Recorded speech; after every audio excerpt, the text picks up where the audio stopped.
И здравейте хора, съм Велизар Гнилов и вие сте в моя канал. Днес ще снимаме пак гейминг на Drag Street Racing. Така,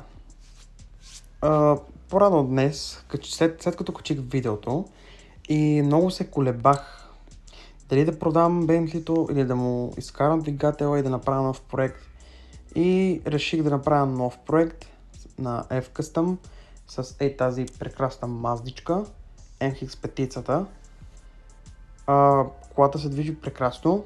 Мисля, че и нея ще вкараме в топа. Тя в момента е много близо до 20-то място. Ето сега ще ви покажа.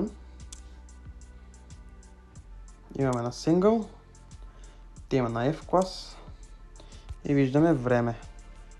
Ето тук има на Ауспица, 6 литрова, кара се от Руснак, 1951 коня и времето ми е 9.8548.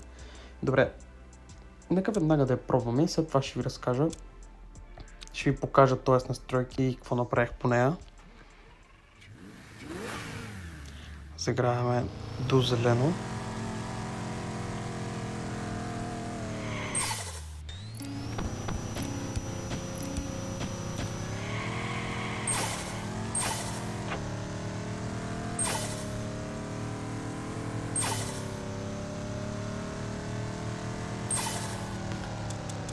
И сега на доброто време, което съм дал до сега е 10.29.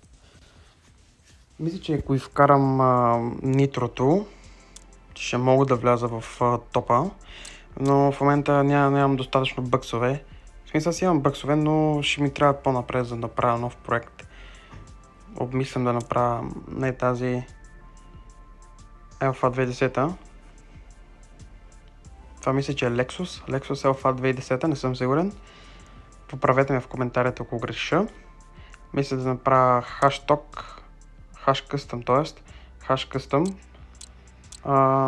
Вече имаме G-Custom, F-Custom и L-Custom. Тази в момента още нищо не направя по нея. Тя страда от към булпринтовете. Вижте, аз стигнах към бели, зелени, сини, лилави, жълти. В смисъл до никъде. В момента не работя нищо по нея. Просто си стои така с прекрасното ливери. Тази Honda Civic, мислих на нея да направя проект. Тоест двигателя на Bentley Continental. Да сложим двигателя тук. Но тази маздичка ми хареса много повече. Много ме изкефи как японската и визия много ме кефи. Така, добре. Сега ще ви покажа малко настройки. Ето с тези настройки карам. С 6 скорости я ползвам, защото тя е под 2000 коня. След 2000 коня ще сложа 4 скорости, разбира се. Ето суспенсионите. Ползвам винаги едни и същи настройки. То е за предпочитание по принцип. Тук крилото ми е на 3 градуса, защото като оставя на 5, много ми натиска задницата надолу и не правя добро време. И затова го ползвам на 3 градуса. На 1.7 са двете гуми. Тук в момента ползваме 55 на 45, 55 задно, 45 предно. Знаете, на аудиото е 70 на 30. Тук няма какво да видим още. Освен ланч контрола, ето. Винаги знаете, че червеното е точно там, където тръгва рязко да пада. Тук най-високата част и това не знам точно къде се слага, затова го слагам и тук някъде. Ей тук някъде, близо до зеленото. Down safe. Така ще направя на гонка и ще ви покажа нещо много интересно. Добре, вече сме в чата. Пак на Skyline-чето. Много ме беше кеф преди да направя проект на него с двигател на Dodge Viper, но отказах се, защото не е топово купе.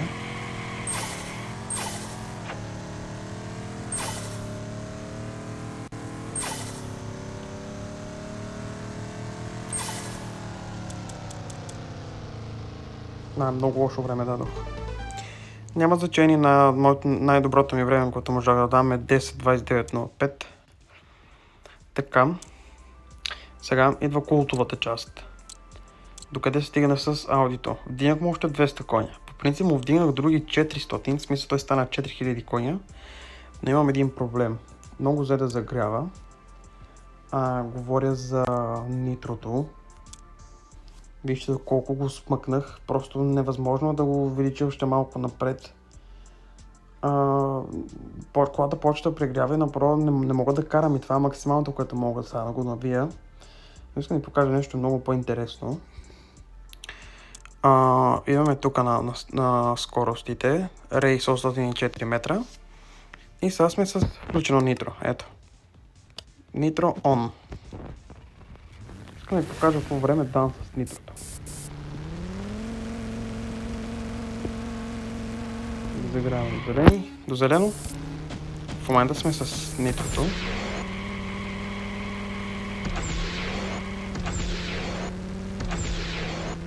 Така. И виждате какво време давам. 89462. Но сега пак на настройки точно 4 метра. И като махна нитрото, в момента сме на off. Нитро off. В момента нитрото не е включено. И пак ще загряваме гумите на зелено. И ще се опитам да направя същите скорости. Да сменям по абсолютно същия начин. Има ляка промяна, но това не е проблем. И виждате какво време давам в момента. 8.87. Значи с нитрото давам по-лошо време, без нитрото не давам лошо време. Даже без нитрото най-доброто ми време е 8.843. Най-доброто, което съм давал без нитро. Мисля, че беше ненужно да слагам нитро. Да, вдига ми 200 коня. Ето ви, че сега като го махна. То не е 200, е около... Сега сме 806. Фактически 126 коня ми дига. Пак е нещо. В смисъл аз няма да го махам. Така ще остане, но просто няма да го ползвам за сега, докато не разбера какъв е проблема. Не мисля, че от тези части, тези трите, защото те не са свързани с нитрото. Те са свързани с двигателя. Може би част от чарджера или нещо от този сорт, не мога да разбера. Няколко знае защо става така. Да напише в коментарите. Аз разпитах и ми казаха, че не на всяка кола нитрото мога да го надуваш на макс, но то моето е почти на нулата. Ето пак да ви покажа. То не е на нулата, буквално, но е по-малко от половината. То нищо не ти изстреля в момента. Ето да го махна. Стане. И да, хора, очаквайте ново видео. Искам да купя тази Alpha 2010. Мисля, че е Lexus, не съм сигурен. Този Lexus Alpha 2010. Ще вземе двигателя и ще направим проект, може би, на тази хондичка. Не съм сигурен. Много исках да направя проект на този пулсар. Чакай, аз забравих кой клас беше този пулсар. То се отключва на 35-то ниво, но аз мога да чакам. Бързо ще дигна до 35-то. Ето го пулсара. Не сам пулсар, GTE-R. Много ме кефи. Много така ми изглежда, че точно този двигател ще направят топ бегачка на хашток. Хашкъстън, т.е. не знам, не съм сигурен. Мислих между този пулсар и този Dodge. Сега ще ви го покажа.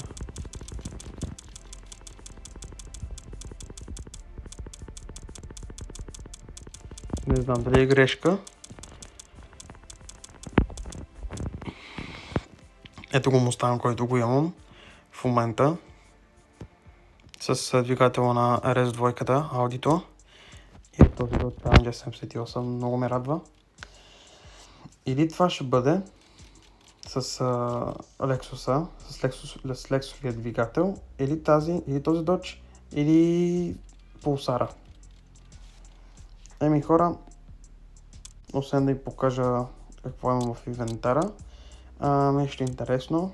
Тези две кутии няма да ги продам за сега. Малко принтове, имам тук малко слапсове, тук няколко купони. Тия купони ще ги запазя, няма да ги продавам, но това ще го продам. Дай ще го пусна веднага. Имам ли тук нещо? Не. Тук някакви коли имам ли? Да, имам две лади, които ги пусна да се продават. Така. Те пък веднага го купиха.